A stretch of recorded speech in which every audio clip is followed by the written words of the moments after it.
अरे भाभी, तुम समझाओ ना पल्लवी को। आखिर लड़कियों में इतना घमंड ठीक नहीं होता। हमारे पूरे खानदान में आज तक किसी ने डिवोर्स की बात नहीं की। इस लड़की ने तो पूरे खानदान का नाम ही डुबो दिया। रजनी अपनी भाभी माया से कहती है। अब क्या कहूँ रजनी, इतने पैसे खर्च करके इसकी शादी करवाई, पता नहीं कितने कर्जे लिए हैं तुम्हारे भैया ने, सब बर्बाद कर दिया इस लड़की ने। यहाँ आने से पहले एक बार भी नहीं सोचा कि एक छोटी बहन और भी है जो इसका तलाक हो गया, फिर दीप्ति की भी शादी नहीं हो पाएगी। भाभी, तुम्हें इस घर में घुसने ही नहीं देना चाहिए था, फिर झक मार कर वहाँ चली ही जाती। अरे मैं कहती हूँ झगड़े किस घर में नहीं होते, फिर तो हर कोई तलाक ही ले ले। उसकी सास से मिलकर आ रही हूँ, कह रही थी बड़ी बदतमीज़ है, हर किसी से ज़ुबान लड़ाती है। देखती हूँ मुझे ही कुछ करना पड़ेगा। तलाक तो होने नहीं दूंगी मैं, आज ही तुम्हारे भैया और माजी से बात करती हूँ। मैं भी देखती हूँ कैसे यहाँ से नहीं जाएगी। आखिर खानदान का नाम यूं ही मिट्टी में मिलने थोड़े ही न दूंगी।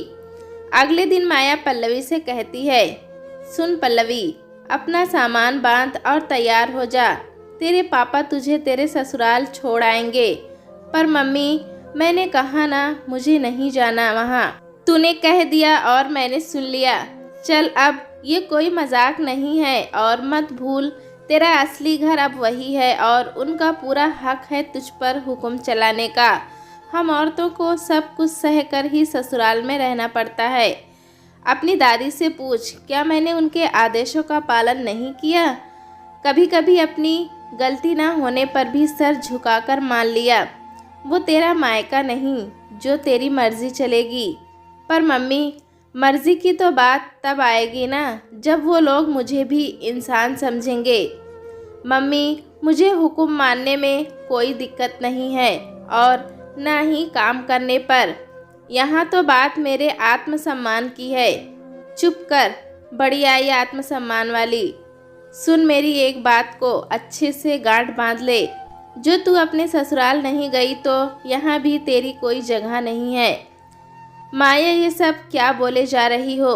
ज़रा उसकी पूरी बात तो सुन लो। महेश जी बोले, आप ही सुनो इसकी बात, क्योंकि मुझे तो रजनी ने पहले ही सारी बात बता दी है और मैं जानती हूँ कि सारी गलती इसकी ही है। आप इसे छोड़ने जाएंगे या नहीं? महेश जी माया के इस बात पर चुप्पी साध लेते हैं और तब माया कहती है, ठीक है, मैं ही दामाद जी को यहाँ बुला लेती हूँ, वही आकर ले जाएंगे इसे।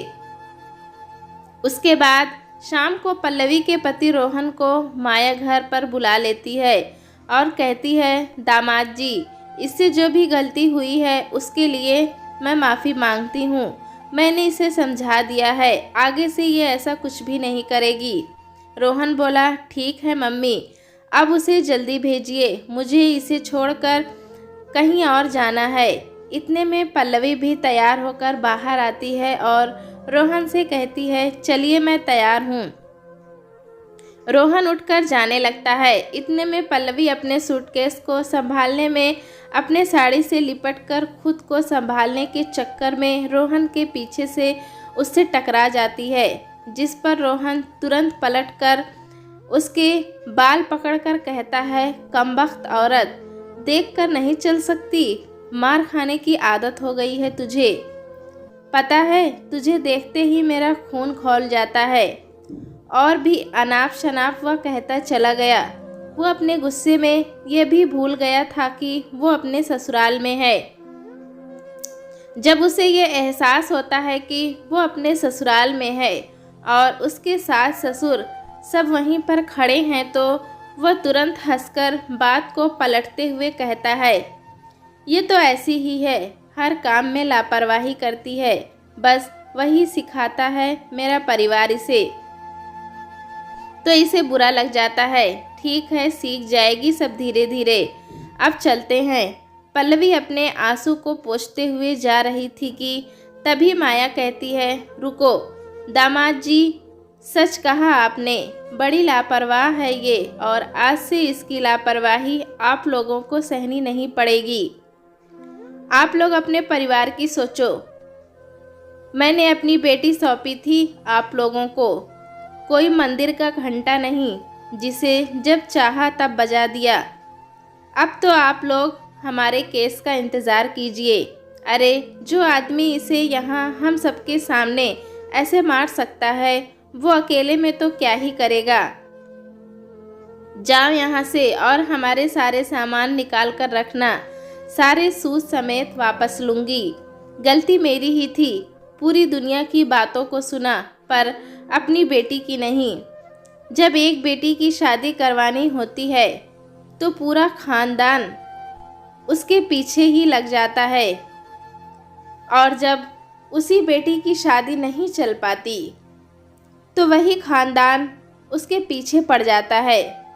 और मैं बेवकूफ़ उसी खानदान को अपनी बेटी के आगे रख रही थी। चल पल्लवी, अपना सामान अंदर रख और आप रोहन निकलने यहाँ से निकल लो। रोहन गुस्से में तमतमाता हुआ वहाँ से चला गया। मम्मी शुक्रिया मेरा साथ देने के लिए, जो आज आपने मेरा साथ ना दिया होता मैं यहाँ से चली तो जाती, पर शायद फिर आप लोगों को कभी नहीं दिखती। महेश जी बोले, पर माया एक बात बताओ, जो आज रोहन ने सबके सामने ऐसी हरकत न की होती, तुम तो पल्लवी को उसके साथ ही भेज दी होती। देखिए जी, मैं जल्दबाजी में कोई फैसला नहीं करना चाह रही थी। जब मैंने रजनी की बात सुनी, मुझे लगा पल्लवी कहीं सच में बदतमीज़ी तो नहीं कर रही थी। इसीलिए मैंने दामाद जी को यहाँ लिवाने बुलाया, क्योंकि इसके मुंह से मैंने सुना था कि वो जब गुस्सा करता है तो सबके सामने इस पर हाथ उठाता है, और इसीलिए पल्लवी के सूटकेस को मैंने ईंट से भारी कर दिया था, जिससे वो लड़खड़ा जाए और उसे लड़खड़ाता देख रोहन का गुस्सा बाहर आ जाए। बेटी की बातों में आकर सीधे उसका घर तोड़ दूं, ये भी तो नहीं कर सकती थी ना। इसीलिए दूध का दूध पानी का पानी करने का इरादा बना लिया था। मम्मी मतलब ये सब आपने जानबूझकर? हाँ बेटा, शादी करवाई थी तेरी, कोई फेंका थोड़ी ही न था। ज़रूरी नहीं कि जो पूरे ख़ानदान में कभी ना हुआ वो आगे भी नहीं होगा। उसके बाद पल्लवी अपनी मम्मी से लिपट कर खूब रोने लगती है। दोस्तों, कहानी कैसी लगी हमें कमेंट में ज़रूर बताएं। चैनल पे नए हैं तो एक लाइक और सब्सक्राइब करना ना भूलें।